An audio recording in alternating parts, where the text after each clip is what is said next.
Olá, eu sou a Letícia Tiboni e eu estou aqui hoje para mais um Pergunte para Quem Sabe, com o Guilherme Werner. O Gui é o nosso sócio consultor, super especialista em análise vocacional de terreno, e hoje a gente vai responder as dúvidas exatamente sobre esse assunto. Tudo bem, Gui?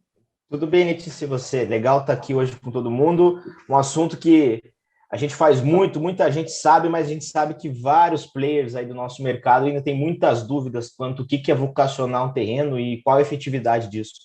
Então, a ideia é que hoje a gente falar um pouquinho e tentar sanar essas dúvidas da turma aí. Então, Gui, a gente fez aqui um apanhado de perguntas, algumas foram repetidas, mas eu selecionei de algumas pessoas e que vai dar uma ideia bem boa para o pessoal em relação a essas dúvidas. Vamos lá? Vamos lá, vamos lá. Gui, O que a turma está perguntando? antes das perguntas do pessoal, eu queria que você explicasse para a gente, antes da conversa, o que é vocação de um terreno. O que quer dizer? Legal. Acho que o primeiro ponto é a gente sair, quebrar um paradigma, um dogma de que todo e qualquer ativo imobiliário, todo e qualquer produto imobiliário, a depender do tipo dele e da fase do desenvolvimento que ele se encontra, mereça uma única metodologia de pesquisa, de investimento em estudo, em análise. Esse é o primeiro ponto. Dito isso, a gente, em termos de concepção de Brain, a gente entende que a depender do tipo do ativo estudado e a depender da fase, encontram-se metodologias distintas. A vocação, na nossa leitura, é um primeiro ponto de partida que tende a clarificar para o empreendedor qual o melhor caminho seguir. É natural ele falar, eu estou num terreno, num bairro popular e quero fazer residencial. É óbvio que eu vou fazer um residencial popular. Tudo bem, mas qual metragem, qual que é o diferencial daquela região, né? Então, todo e qualquer estudo que envolva localização, isso serve para o incorporador do residencial econômico, do alto padrão, para o loteador, para o varejista que vai abrir uma nova padaria, ele vai entender a vocação daquele terreno, daquele ponto, para aquele desenvolvedor que quer abrir um centro comercial. Todo terreno, toda gleba tem a sua vocação natural, né? Aquilo que denota ter uma maior atratividade mercadológica para aquela região dentro do cenário competitivo que ele se encontra. Vale dizer que a vocação do terreno é aquilo que é melhor para ser construído naquele lugar? Também, mas não só, né? Então, muitas vezes a gente brinca que é um caminho, é um instinto natural de cair isso no colo, no colo dos arquitetos ou da equipe dos projetistas, e é natural que tanto o empreendedor quanto qualquer pessoa envolvida num projeto, por exemplo, residencial, queira esgotar o potencial construtivo. A legislação me permite eu querer fazer 10 mil metros privativos aqui.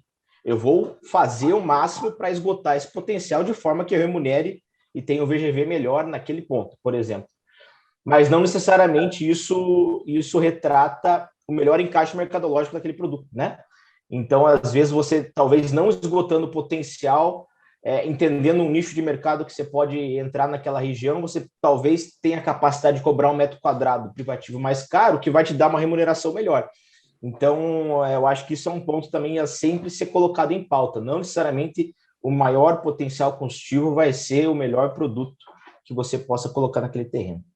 Legal. Gui, acho que foi uma boa introdução para quem está começando a assistir aqui o nosso vídeo, para fazer as perguntas, né? Então, agora a primeira pergunta que eu tenho, deixa eu ver aqui, é do Fabiano. O Fabiano perguntou o seguinte: tem um terreno que eu recebi de herança e eu gostaria de investir. Como sei o que é melhor construir nele? Como faço para entender a vocação desse terreno? Legal, Fabiano.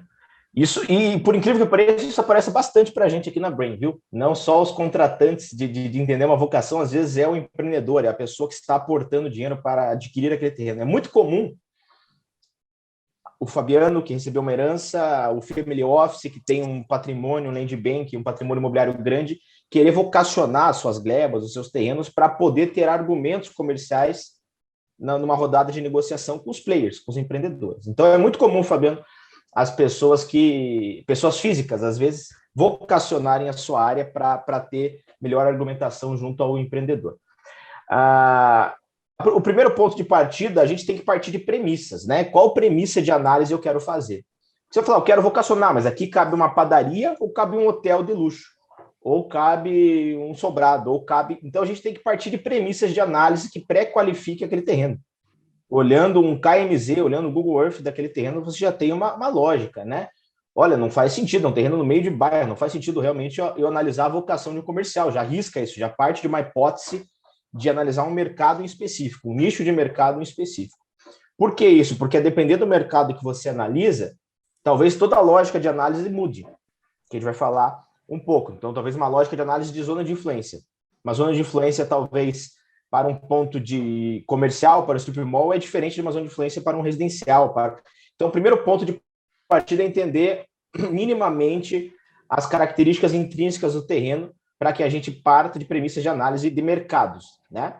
E com isso a gente consiga brifar qual que é o melhor produto a ser desenvolvido naquela região. A gente brinca muito que a vocação de terreno, a grande conclusão dele, de um estudo de vocação de terreno, é brifar o arquitetônico, é brifar o empreendedor para ver qual caminho melhor seguir. Legal. Vamos lá agora a segunda pergunta que eu tenho é da Carolina. A Carolina perguntou o seguinte: você deu a deixa aí, Gui, no final, sem saber. Qual é o momento certo de fazer um estudo de vocação de terreno? Antes de comprá-lo ou quando já tem um projeto para avaliar? Legal, Carolina. Essa aí também é uma dúvida que sempre chega para a gente. Qual é o momento? Né? Não tem o certo e o errado, né? Tem o que talvez se encaixe para a realidade daquela empresa, daquele contratante. O que eu quero dizer? É natural que, às vezes, um empreendedor está analisando um terreno, fecha o terreno, e, obviamente, ele não vai fechar o terreno totalmente no escuro. Ele já vai saber o que a legislação permite ele construir, qual o potencial construtivo daquele. Então, é natural que os empreendedores cheguem para nós já com esboço, um desenho. Ou é um total greenfield que a gente chama, né? Ou seja, eu tenho terreno e tem 3 árvores em cima, que eu tenho no terreno. Tenho nada, não sei nada. Então, o balizador é independente disso, né? É claro que em fases mais avançadas de estudo, onde eu já tenho uma planta definida, já tenho um projeto arquitetônico definido, talvez você já ultrapassou essa fase de vocacionar, talvez você já está numa fase que talvez é um tema para outro bate-papo, outro dia, de testar produto, né? Mas a vocação, mesmo que você tenha algo já desenhado, é importante você, às vezes, acessar alguma metodologia de estudo vocacional para validar aquilo que você previamente imaginou que cabe naquela região, né? Ou não tenho nada e deixo a cargo da consultoria, da pessoa, do meu analista, né, da minha equipe que vai desenvolver um estudo de vocação, nos dá o que aquela região pede. Então, não tem o certo e errado. A única coisa que a gente fala é, por exemplo, eu poderia, talvez, já em momentos muito incipientes, já falar com o consumidor, né, já testar uma demanda, sim, né, pode e faz sentido a depender do tipo de negócio. O que a gente fala muitas vezes, o consumidor é um leigo, né, por essência, assim como a gente é leigo em outros tantos mercados. Então, é natural que o consumidor vai querer sempre o mais por menos, né? Ele vai querer, talvez, falar, o que você quer comprar aqui? Eu quero uns 100 metros por um preço de 5 mil, enquanto a região pratica 7, sei lá. Então, a gente fala muito, brinca e usa muitas metáforas para explicar que basicamente seria uma pesquisa onde a gente atiraria de metralhadora para ver onde acerta. Tem que entender vários perfis de renda, vários perfis socioeconômicos daquele cliente para ver onde eu acerto. E, às vezes, pela incipiência do projeto, fica um investimento alto da incipiência dele. A vocação vem para mitigar isso, para te nortear em qual caminho seguir, e lá na frente você já não atirar de metralhadora e de sniper já naquilo que previamente você viu que tem potencialidade naquele local. Então, por isso que a vocação norteia os primeiros passos de qualquer desenvolvimento imobiliário na nossa leitura. Como você falou no final da pergunta anterior, né, que o ideal é que o estudo vocacional seja um briefing para os arquitetos desenvolverem o projeto. Exatamente. Então, assim, não só na lógica de esgotar o potencial, mas esgotar o potencial dentro de uma lógica de combinar com o mercado, né? O que o mercado absorve, né? Uhum. E, às vezes, esgotar o maior potencial construtivo não necessariamente é a melhor saída para aquele terreno. Legal. Gui, pergunta do Fábio. Penso que para entender a vocação de um terreno, o mais importante é entender o que existe na vizinhança. Tem alguma outra coisa importante a ser considerada? Legal. Isso é muito importante. Essa questão de vizinhança, todo e qualquer produto imobiliário vai ter sua zona de influência. O que vai variar é o tamanho dessa zona de influência, se ela vai ser feita por tempo de deslocamento, se ela vai ser feita por raio. Por exemplo, eu vou numa padaria, normalmente a pessoa não fala, eu vou numa padaria desde que ela esteja a 1,5 km da minha casa. Não, eu vou numa padaria desde que ela esteja a 5 minutos, a 10 minutos. Então, normalmente para pontos de varejo, pontos comerciais, se traça zonas de influência por tempo de deslocamento, por exemplo. Diferente de uma lógica de produto residencial que se traça por raios, por isocotas. Mas a naturalidade, historiando um pouco a nossa atuação de Brain, a gente entende e vê que quando a gente vê o previsto realizado, ou seja, pós-lançamento, e a gente coloca no mapa o perfil dos compradores, a maioria desses clientes tendem a ficar concentrados em 70% dentro da zona de influência. É claro que tem regiões, toda cidade tem eixos novos de desenvolvimento que puxam demanda de outro local. Então, a primeira coisa é traçar essa zona de influência e aí sim levantar tudo que tem nela, seja em termos de dinâmica econômica, sociodemográfica e também a dinâmica imobiliária. Essa é a grande estruturação de um estudo vocacional. É eu entender a dinâmica econômica daquela minha zona de influência e daquela minha vizinhança, né, como ela falou, comparado à estrutura competitiva do mercado que eu estou analisando, seja o comercial, seja o residencial, e cruzando esses dados, encontrar lacunas de oferta, possibilidade de atuação, que, parafraseando o autor, que seja um oceano azul dentro daquele cenário lá competitivo, né? Então, essa é a lógica, mas analisar a vizinhança pode ser desde entender, obviamente, meus concorrentes, até entender polos geradores de fluxo. Né? Então, por exemplo, se eu vou fazer uma sala comercial dentro desse terreno, se a gente está tentando vocacionar, entender a atratividade da sala comercial, é importante eu ver geradores de fluxo como repartições públicas, hospitais, né? Centros financeiros, ou seja, enfim, é entender a atratividade que vai interferir no sucesso ou insucesso do que eu previamente entendo que quero fazer naquele terreno. Ou, por exemplo, uma padaria, uma farmácia, etc., coisas que a gente sabe que são importantes no dia a dia, numa concepção de produto residencial, por exemplo. Uhum. Gui, e a parte demográfica da região também é contemplado nesse estudo, né? Sem dúvida, é fator primordial você entender o perfil de quem mora ali, né? É importante dizer, hoje os dados secundários, né? A gente tem a graça infelizmente não teve censo ano passado, né? O IBGE teve que postergar para esse ano, dada a pandemia, para esse ano de 2021, mas a gente tem a graça de ter um IBGE no Brasil onde a gente consiga ter estratificações de dados demográficos por setor censitário, quase que por quadra, literalmente, né? Então, a gente consegue entender que, através de auxílio de plataformas de inteligência geográfica, aliado, obviamente, a mapeamentos em loco, etc., e cruzamentos de outros dados primários, entender a dinâmica daquela região específica, quantas pessoas estão ali, quanto que elas ganham, qual que é a remuneração delas, qual que é o tamanho médio das famílias ali, qual que é o percentual de domicílios locados ali. Né? Então, por exemplo, eu apresentei um estudo desse para um cliente nosso de Goiânia no final da semana passada, onde Goiânia a gente sabe que tem um índice de locação muito alto, ou seja, é uma cidade, mesmo nas regiões de renda maior, há um percentual de domicílio locado muito alto. E no terreno que a gente estava olhando, dos fatores que alçaram a vocação daquele terreno para o produto que a gente propôs para ele foi justamente também o percentual de domicílios locados por pessoas com faixa etária até 24 anos, dada a ancoragem universitária que ele tinha perto daquele terreno.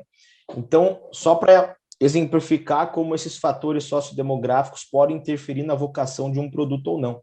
Né? Então, a gente analisa tudo isso, índice de verticalização, índice de locação, as faixas de rendimento familiar daquela região, a estrutura geradora de fluxo, e historiando, olhando dados de censo, se eu quiser, desde 90, 2000, 2010, você consegue projetar, né? Então, dentro de uma lógica normal daquela zona de influência, a gente consegue projetar para um próximo ciclo imobiliário, ser mantida a mesma lógica de crescimento, qual que é o potencial de absorção que aquela área terá por faixa de renda, por exemplo. Uhum. Faz cruzamento da demanda com a oferta que tem disponível, consegue chegar ao que é o melhor em termos de absorção de mercado para aquele... Legal. Pode seguir aqui, por favor. Não, é isso aí. Não, é isso aí. Só ia complementar isso aí mesmo. E tem uma última pergunta aqui, que é a do Heitor, que tem a ver com o que você chamou ali de raio de influência. Ele pergunta o seguinte: qual a melhor maneira para entender qual o tamanho da área ao redor do meu terreno, que é a área, o raio de influência, né? Que é necessário avaliar a concorrência e a característica do público para compra? Muito boa pergunta. A determinação da zona de influência vai levar N fatores para a determinação daquela zona de influência. Então, assim, você olha, obviamente, a densidade. É natural que regiões mais adensadas tendem a ter uma zona de influência mais restrita, né? Por exemplo, toda a região muito adensada. Se eu for, por exemplo, para Vila Olímpia, em São Paulo, a tendência é que o comprador esteja no raio primário ou secundário, e não significa dizer que vai vir um cara da Zona Norte, lá de Santana, ou da Zona Leste, Tatuapé, que possa comprar ali. Pode, mas a naturalidade é que esse cara circule ali.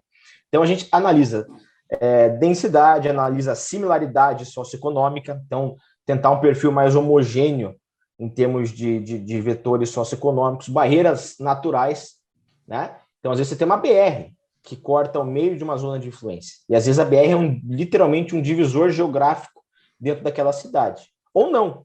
Às vezes vai para uma São José do Rio Preto, por exemplo. Os amigos de Rio Preto sabem, passa o Washington Luiz no meio da cidade, né? É uma rodovia transbrasiliana em outro meio, e aquilo não impacta necessariamente no fluxo de pessoas e na similaridade econômica daquela região. Mas em outras cidades, sim.